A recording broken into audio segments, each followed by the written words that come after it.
Nuevo vídeo en el canal, hoy os traigo la review y las sensaciones de la Babolat Technical Veron versión en lobo. Antes de pasar con ella, dar las gracias a Padel Pro Shop, que me ha podido dejar la pala para traeros este vídeo, y os recuerdo que tenéis el código DANI13 que podéis utilizar en su web para obtener un 10% de descuento extra en cualquier compra. Y ahora pasando con la pala, si empezamos por abajo tenemos una cuerda de tipo soga con muñequera, una cuerda que es intercambiable, ya que Babolat tiene este sistema de cambio de cuerda que llaman Smart Boot Cap, que tiene una varilla en la zona interior del tapón. Con este sistema de cambio de cuerda vamos a notar que el nudo se queda dentro del tapón y no nos va a molestar la cuerda aunque se mueva para los lados. En cuanto al puño, como ya sabéis, Babolat tiene el puño algo más largo y este está en torno a los 13,5 centímetros. Para la zona del corazón tenemos ya el corazón característico de Babolat, del que ha venido teniendo años atrás esta técnica al Veron, y en las caras tenemos el Carbon Flex, que es combinación de fibra de carbono con fibra de vidrio con una goma Black Eva, lo que en conjunto nos va a aportar una dureza media para esta versión, y también contaremos con un rugoso de tipo 3D con formato panal, que tengo que decir que no es tan marcado como otros. También contaremos con este patrón de agujereado, que tiene agujeros más grandes en la zona superior y agujeros más pequeños en esta zona inferior de la cara de la pala. Tiene un peso disponible desde 355 hasta 375 gramos, esta que vamos a probar en el vídeo tiene un peso de 364 gramos sin contar el peso de la cuerda, y un balance que yo he encontrado sobre los 26,4 centímetros, un balance ya medio alto. Así que una vez dicho esto, vamos a pasar a hablar de las sensaciones que he tenido con ella jugando en pista. Empezando primero por las sensaciones que he tenido en el fondo de pista, zona de defensa. Lo primero es decir que la pala para mí tiene un punto dulce de tamaño estándar, que está ubicado en esta zona media alta de la cara de la pala. En cuanto al tacto, yo lo pondría como un tacto seco, pero sí que es verdad que vamos a notar que la pala tiene un poquito más de salida de bola que otras palas con tacto seco en dureza media, como puede ser una Vertex o una Vertex Hybrid. Para mí esta sale un poquito más que esas, pero sin llegar a descontrolar demasiado. En el aspecto de manejabilidad es una pala que he notado que se mueve un poco peor que otras aquí en la zona de defensa. En las bolas donde llegamos bien posicionados, aquí la verdad es que no se sufre mucho con el tema del manejo, pero en alguna bola más complicada donde no llegamos tan bien, sí que vamos a notar que es una pala que se mueve un poquito peor que otras. A mí me ha pasado que con este mango largo y este balance medio alto, en alguna bola más complicada me dejaba la punta un poco atrás, esto hacía que la bola se levantara más de lo que quería y esto me ha hecho perder algo de control en algunas situaciones. A un ritmo medio bajo sí que vamos a notar que es una pala que nos pide alargar, acompañar bien los golpes para pasar la bola al otro lado. Como digo, la salida de bola es un poquito mayor que la de una Vertex, pero sigue teniendo ese tacto seco sin demasiado rebote, así que aquí nos va a pedir empujar un poquito más que otras opciones. Y luego en ese ritmo más alto, la verdad es que me he sentido bastante bien con ella. Es una pala con la que he notado que conseguía buena velocidad de bola fácilmente, pero a la vez no se me descontrolaba cuando jugaba firme por abajo. Pero como digo, estas buenas sensaciones han sido más cuando llegas bien posicionado y no se te complica mucho alguna bola en defensa. Os dejo con un vídeo del fondo de pista para que veáis qué tal se comporta la pala y pasamos a la zona de mitad de pista.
Llegamos a la zona de mitad de pista, zona de víbora y bandeja, quizás uno de los sitios donde más me ha convencido la pala de primeras. Al final, con este balance medio alto, este mango más largo, es una pala que nos va a permitir acelerar muy bien por arriba, hacemos rápido el gesto y nos va a permitir ser ofensivos aunque su dureza sea media. El punto dulce, como digo, está ubicado en la zona media alta de la cara de la pala, para mí es de tamaño estándar, pero sí que es verdad que vamos a notar que cuando golpeamos un poquito más afuera de ese punto dulce o golpeamos con esta zona más alta, la pala se vuelve más seca y notamos más esa diferencia que con otras palas. A un ritmo medio bajo, como he dicho antes, es una pala que vamos a notar que tiene muy buen control, pero que nos va a pedir acompañar y alargar un poquito más el golpe que otras, ya que si no la bola se nos va a quedar algo más corta de lo que queremos. Pero para mí donde mejores sensaciones he tenido es en ese ritmo rápido, cuando buscas alguna bola más ofensiva. Al final vamos a notar que cuando golpeamos bien con esa zona de punto dulce, la bola sale rápido, corre bastante, pero a la vez se controla bastante bien. Esto nos aporta confianza en ese ritmo rápido para jugar fuerte, sin miedo a que la bola rebote demasiado y se vaya al cristal. Este balance más alto y el mango largo también nos ayuda a que el golpe termine un poquito hacia abajo. Esto hace que la bola coja algo más de peso y sea más difícil que nos flote. Obviamente da algo menos que el modelo Viper, que es más ofensivo y notamos que la bola corre un poquito más, pero para ser una pala de dureza media he notado que nos permite ser bastante más ofensivos que otras opciones que vamos a encontrar aquí en esta dureza. Os dejo con un vídeo de la víbora y bandeja para que veáis qué tal se comporta la pala y pasamos a la zona de volea.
Llegamos a la zona de volea, quizás aquí junto con el fondo de pista es donde más he tenido ese problema con el tema de la manejabilidad. Es una pala que notas que se mueve un poquito más lenta que otras en los cambios de dirección, en los choques de voleas más rápidos. También he notado que en alguna volea donde no llego con tanto tiempo me dejo un poco más la punta atrás que con otras opciones o golpeo un poco más atrás del cuerpo y esto hace que la bola nos flote, sea más fácil tirarla al cristal. Así que digamos que es una pala que nos va a pedir adelantar un poco el gesto para tener buenas sensaciones. Al final cuando llegamos bien de tiempo, golpeamos bien a la bola, nos va a permitir ser muy ofensivos en ese ritmo rápido, además con buen control y podemos meterle bien de peso. Como digo, este balance nos va a ayudar a tirar un poquito más el gesto hacia abajo.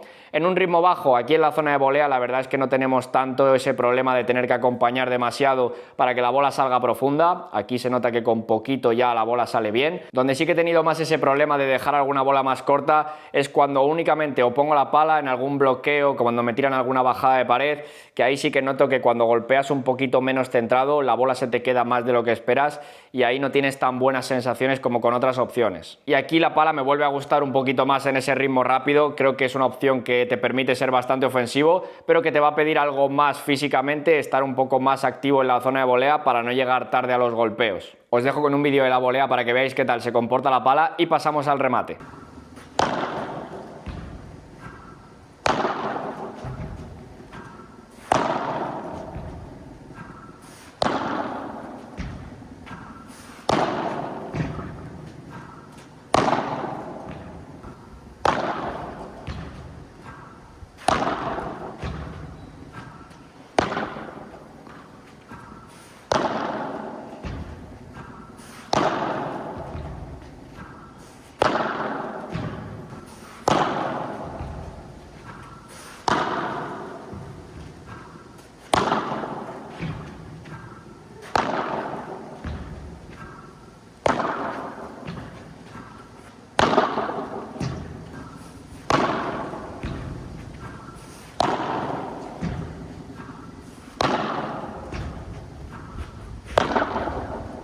Llegamos a la zona del remate. Aquí la verdad es que las sensaciones han sido bastante buenas. Para ser una pala de dureza media, que la pondrías como opción más polivalente, se comporta bastante bien, está por encima de la media en cuanto a la potencia que te va a dar. Quizás aquí junto con la zona de víbora y bandeja es donde mejor se comporta la pala en el juego aéreo. Este mango más largo, el balance medio alto, nos va a permitir hacer algo más de palanca que con otras opciones, por lo que aceleramos algo más y la respuesta es algo mejor. Donde más vamos a notar diferencia con la Viper sobre todo es en ese remate plano. Esta absorbe un pelín más más el golpe que la Viper, al final al ser algo más blanda es algo normal, pero en el remate por 3 la verdad es que las sensaciones son bastante buenas, el efecto lo coge bien y es una pala que aquí en el remate por 3, si lo comparo con la Viper, tampoco la he notado muy inferior. Para mí, si tienes un nivel técnico de medio hacia arriba, no vas a tener ningún tipo de problema en cuanto a la potencia, porque para mí la pala da suficiente. Os dejo con un vídeo del remate para que veáis qué tal se comporta la pala y pasamos con mi conclusión final.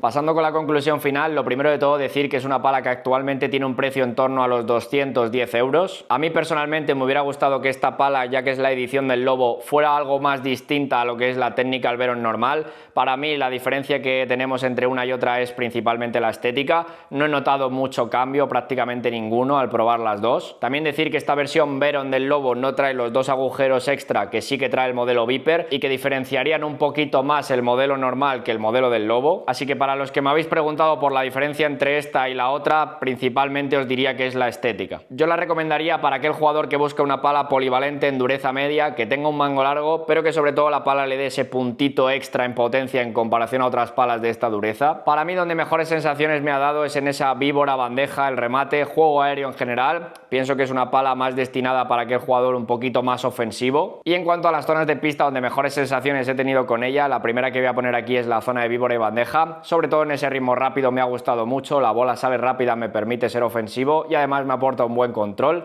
y este balance sí que me ayuda más a tirar el golpe hacia abajo que otras opciones, así que la primera que voy a poner aquí es la zona de víbora y bandeja. La segunda zona que voy a poner aquí es la zona del remate. Al final es una pala que, como digo, me ha dado ese puntito más que lo que me suelen dar otras palas de esta dureza. Me ha gustado cómo se comporta en el juego aéreo y pienso que en remate da lo suficiente, así que lo voy a poner aquí como segunda zona que más me ha gustado. La tercera zona que voy a poner aquí es la zona de volea. Es una pala que vamos a notar que se maneja un poquito peor que otras, como he dicho antes, pero cuando llegamos bien posicionados creo que la respuesta es bastante buena, así que al final lo único que nos va a pedir es estar un poquito más atentos en esa zona de volea. Y por último, la cuarta zona que voy a poner aquí es la zona de defensa. No es una pala que en defensa sea muy complicada tampoco, pero al final donde más vamos a notar ese tema de que a ritmo medio-bajo sale algo menos, donde más nos va a penalizar es aquí en defensa, y también ese tema del manejo en alguna bola más complicada. En defensa es más fácil que dejemos alguna bola muy corta o muy fácil y al final el punto se termine ahí. Así que por ello la cuarta zona que voy a poner aquí es la zona de defensa. Así que nada, por aquí voy a dejar ya la review y las sensaciones de esta Technical Veron versión en Lobo. Espero que os haya gustado. Muchas gracias a todos los que veis los vídeos, os suscribís, le dais like al canal y demás. Cualquier cosa ya sabéis que me la podéis dejar en los comentarios. Un saludo para todos y nos vemos en la siguiente.